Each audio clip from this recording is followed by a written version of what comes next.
بسم اللہ الرحمن الرحیم۔ السلام علیکم ناظرین کرام، آج کی اس ویڈیو میں ہم سرکار دو عالم صلی اللہ علیہ وآلہ وسلم کی کمسنی کے زمانے سے ہی رب ذوالجلال کی طرف سے آپ صلی اللہ علیہ وآلہ وسلم کی بچپن سے ہی تربیت اور حفاظت، فطرتی اور غیبی مدد اور آپ کے گلہ بانی سے متعلق واقعات پر بات کریں گے۔ فطرتی طہارت، غیبی حفاظت۔ بحیرہ کی زبانی لات و عزیٰ کے نام سن کر سرکار دو عالم صلی اللہ علیہ وآلہ وسلم نے جس شدید رد عمل کا مظاہرہ کیا تھا، اس کی وجہ یہ تھی کہ آپ فطرتاً شرکیہ اعمال و عقائد سے شدید بیزار تھے۔ علاوہ ازیں چونکہ اللہ تعالیٰ آپ کے دامن کو ہر قسم کی آلودگی سے پاک رکھنا چاہتا تھا تاکہ کل کلاں کسی کو آپ کے کردار پر انگلی اٹھانے کا موقع نہ مل سکے، اس لیے اگر آپ بڑوں کے کہنے سننے اور مجبور کرنے پر کسی بت کے پاس چلے بھی جاتے تو غیبی آواز آپ کو متنبہ اور خبردار کر دیتی۔ ایمن رضی اللہ تعالی عنہا بیان کرتی ہیں کہ دیگر بہت سے اصنام کے علاوہ بوانا نام کا ایک بت بھی قریش کا مرکز عقیدت تھا۔ سال میں ایک دفعہ اس کے آستانے پر حاضر ہو کر قربانی پیش کیا کرتے تھے اور رات تک اس کے پاس اعتکاف بیٹھا کرتے تھے۔ کئی دفعہ سرکار دو عالم صلی اللہ علیہ وآلہ وسلم کو بھی کہا گیا، مگر آپ ہر دفعہ سنی انسنی کر دیتے۔ آخر ایک دفعہ پھوپھیاں سخت ناراض ہوئیں اور سخت سست کہا۔ ان کے خیال میں بھتیجا بے دین ہوتا جا رہا تھا۔ سختی سے باز پرس کرتے ہوئے کہا، آخر تمہیں اپنی قوم سے کیا ضد ہے کہ نہ تو ان کے ساتھ کسی میلے میں شریک ہوتے ہو نہ کسی اجتماع میں؟ تم نے اپنا یہی رویہ برقرار رکھا تو ہمارے خداؤں کی طرف سے تم پر کوئی آفت ٹوٹ پڑے گی۔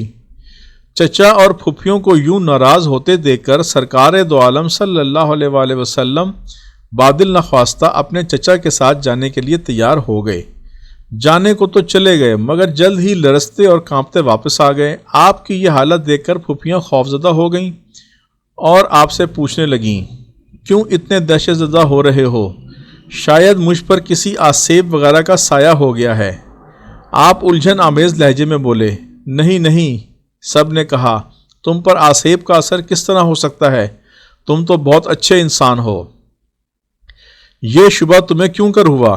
اس پر سرکار دو عالم صلی اللہ علیہ وآلہ وسلم نے اپنے شبے اور خوف کی وجہ بیان کی کہ میں جب بھی بت کے قریب جانے کی کوشش کرتا تھا، ایک سفید چہرے والی طویل القامت ہستی نمودار ہو کر چیخ پڑتی تھی، پیچھے ہٹیے یا محمد، اسے ہاتھ مت لگائیے۔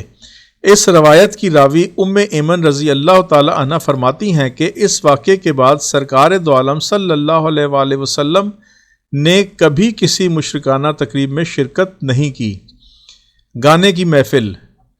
شرک تو خیر ہے ہی بڑی چیز، سرکار دو عالم صلی اللہ علیہ وآلہ وسلم کو تو باری تعالیٰ نے چھوٹی موٹی لغزشوں سے بھی محفوظ رکھا۔ آپ صلی اللہ علیہ وآلہ وسلم فرماتے ہیں کہ ایک دن داستان گوئی کی محفل میں شمولیت کو میرا جی چاہا۔ میں ادھر روانہ ہوا، چلتے چلتے میرے کانوں میں گانے بجانے کی آواز پڑی۔ میں نے پوچھا، یہ آواز کیسی ہے؟ بتایا گیا کہ فلاں شخص کی شادی کی تقریب ہے۔ میں نے بزم داستان گوئی میں شمولیت کا ارادہ ترک کیا اور محفل موسیقی میں شرکت کے لیے چل پڑا۔ وہاں پہنچ کر ابھی بیٹھا ہی تھا کہ نیند نے آ لیا اور میں وہیں پر سو گیا۔ پھر دن چڑھے، آنکھ کھلی۔ دوسرے دن پھر گانا سننے کے لیے گیا تو پھر وہی معاملہ پیش آیا۔ ان دو مواقع کے علاوہ میرے دل میں کبھی ایسی خواہش ہی پیدا نہیں ہوئی۔ یوں مجھے اللہ تعالیٰ نے نبوت ملنے تک جاہلیت کی قباحتوں سے بچائے رکھا۔ گلہ بانی۔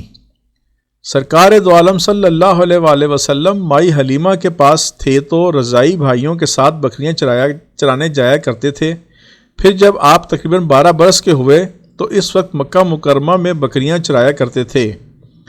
آپ کے علاوہ دیگر انبیاء علیہ السلام نے بھی بکریاں چرائی ہوئی ہیں۔ کلیم اللہ علیہ السلام کی شبانی کا تذکرہ تو کلام الہی میں موجود ہے۔ باقی انبیاء کے بارے میں سرکار دو عالم صلی اللہ علیہ وآلہ وسلم کا ارشاد ہے کہ اللہ تعالیٰ نے کوئی ایسا نبی نہیں بھیجا جس نے بکریاں نہ چرائی ہوں۔ صحابہ کرام رضی اللہ تعالی عنہ نے عرض کیا، کیا آپ نے بھی یا رسول اللہ؟ ہاں، میں بھی قرارید کے عوض اہل مکہ کی بکریاں چرایا کرتا تھا۔ قراریت کی رات کی جمع۔ حضرت جابر رضی اللہ تعالی عنہ بیان فرماتے ہیں کہ ایک دفعہ ہم پیلو کے درخت سے پھل توڑ رہے تھے تو جان دو عالم صلی اللہ علیہ وآلہ وسلم نے ارشاد فرمایا کالے کالے دیکھ کر توڑو، وہ زیادہ خوش ذائقہ ہوتے ہیں۔ یہ میرا اس وقت کا تجربہ ہے جب میں بکریاں چرایا کرتا تھا۔ آپ بھی بکریاں چرایا کرتے تھے یا رسول اللہ؟ حیرت سے ہم نے پوچھا۔ ایک میں ہی کیا، آپ نے جواب دیا، تمام انبیاء کرام بکریاں چرایا کرتے تھے۔ اللہم صلی علی سیدنا و مولانا محمد۔ ناظرین کرام، اگر ویڈیو پسند آئی ہو تو لائک کریں، سبسکرائب کریں، بیل آئیکن پر کلک کریں تاکہ ہم سب سرکار دو عالم صلی اللہ علیہ وآلہ وسلم کی ذات اقدس کے بارے میں زیادہ سے زیادہ جان سکیں اور نئی آنے والی ویڈیو کے بارے میں آپ کو مطلع کر سکیں۔ شکریہ۔ اللہ حافظ۔